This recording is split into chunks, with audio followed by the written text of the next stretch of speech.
Vamos agora estudar o capítulo 6, observações e novidades. E nós vamos usar do mesmo modo que usamos no capítulo 5. Vamos nos ficar atentos sobre os ensinamentos espirituais. No início desse capítulo, André Luiz vai observar pela janela do seu quarto que lá fora, na rua, os espíritos estavam conversando entre eles. E observa também que o campo vibracional, pelas cores que ele observou, eram diferentes. E que o teor do diálogo estava muito, na grande maioria dos casos, relacionado a questões do mundo físico. E Gubbio vai explicar que 3 partes da humanidade na hora do sono vão manter contato com os espíritos. Obviamente que por afinidade, uns vão em estágios mais elevados e outros estavam ali, onde o padrão moral e ético é muito baixo. E que dali, daquele estágio que eles estavam, se planejava muitos crimes na Terra. E que só não acontecia por causa dos espíritos protetores. Grande ensinamento para nós. De termos essa relação íntima com esses espíritos protetores. Principalmente quando nós somos visitados por sentimentos de infelicidade, de tristeza, de insegurança, de medo, de melancolia. Vamos nessas horas conversar com esses espíritos. E certamente eles nos inspirarão, outros pensamentos, outros sentimentos, para nós revertermos essa situação. Outra situação aí, quando André Luiz vai nos relatar, é que ele observa então o diálogo de 2 senhoras. Uma estava encarnada e outra desencarnada. A encarnada vai dizer que o seu marido estava indo numa casa de oração e ele estava se transformando. E de certo modo deixava transparecer, ele estava influenciando a esposa.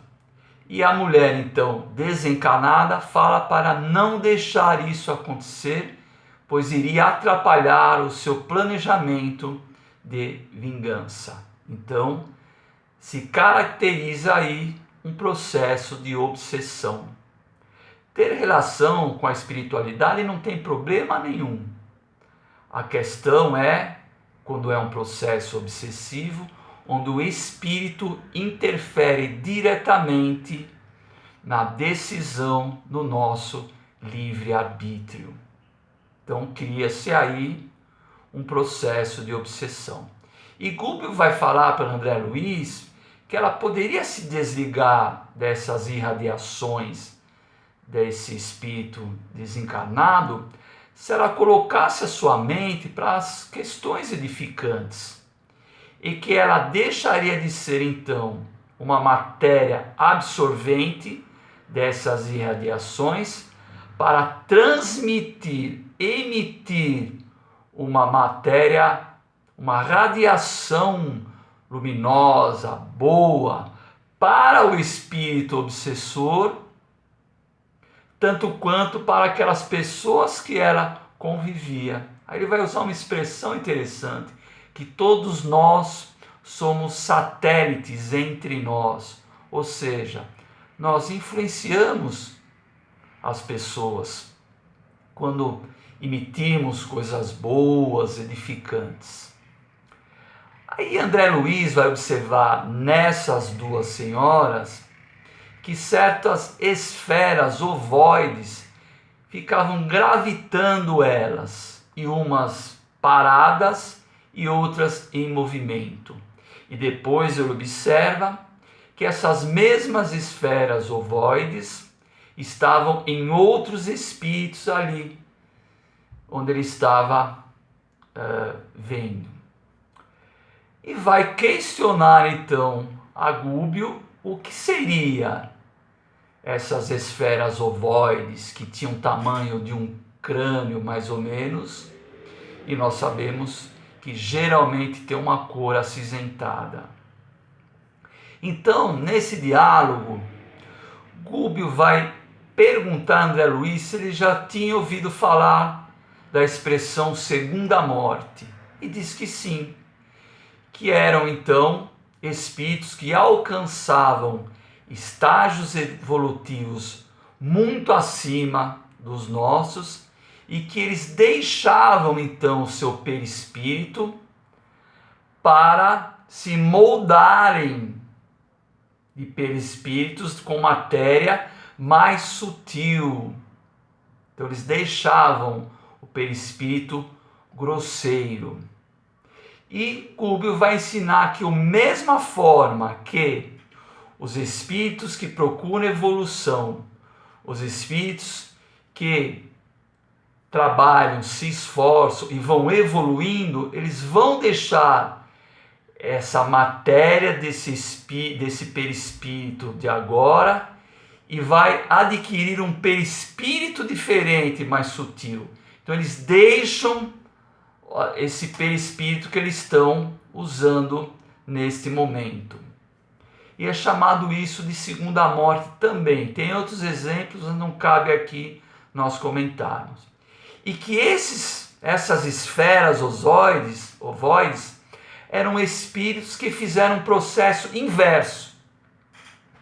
Colocaram a sua mente no mal, fizeram o mal, projetando o mal, o ódio, a raiva, num processo doentio em torno disso, e eles foram então perdendo a sua estrutura do corpo espiritual.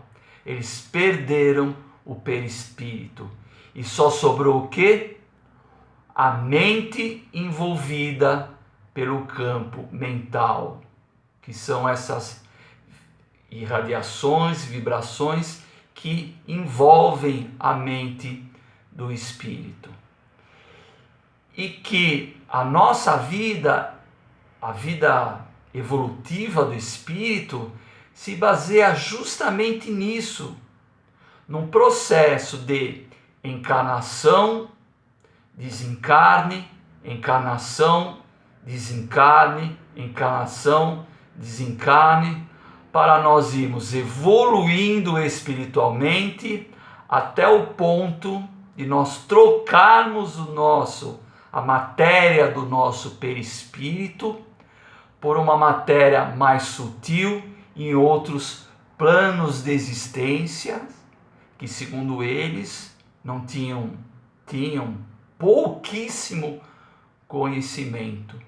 E aí nos traz então o grande ensinamento moral e ético aí, apesar de haver esse ensinamento científico das esferas ovoides, mas principalmente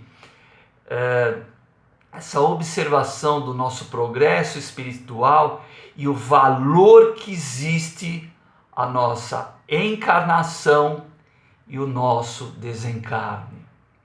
Porque esse sim é o processo nosso evolutivo.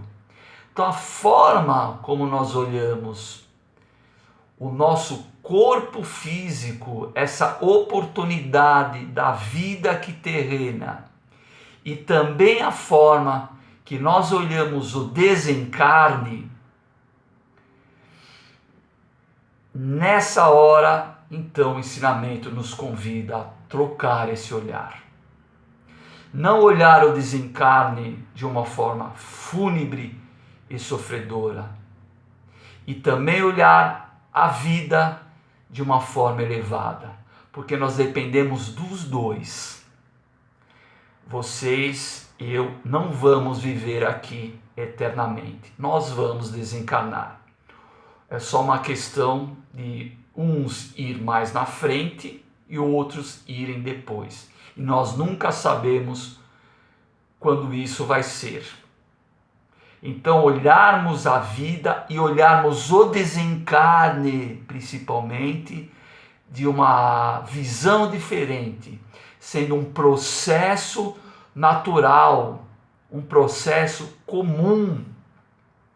a nossa evolução espiritual, porque todos nós desejamos viver nesses estágios mais elevados, pois a vida lá é uma vida muito mais feliz e nós só vamos conseguir passando por esses processos. Então terminamos agora aí um estudo assim humilde desse capítulo, porque nós não podemos nos aprofundar muito por causa do tempo, não é verdade? E agora então vocês coloquem aí o comentário de vocês e nós vamos conversando. Daqui uns minutos então, quando eu postar, para pararem de postar comentários, vocês parem, porque aí nós entregaremos a sala a um outro educador que vai fazer o MR. Estou com vocês, vamos dialogar.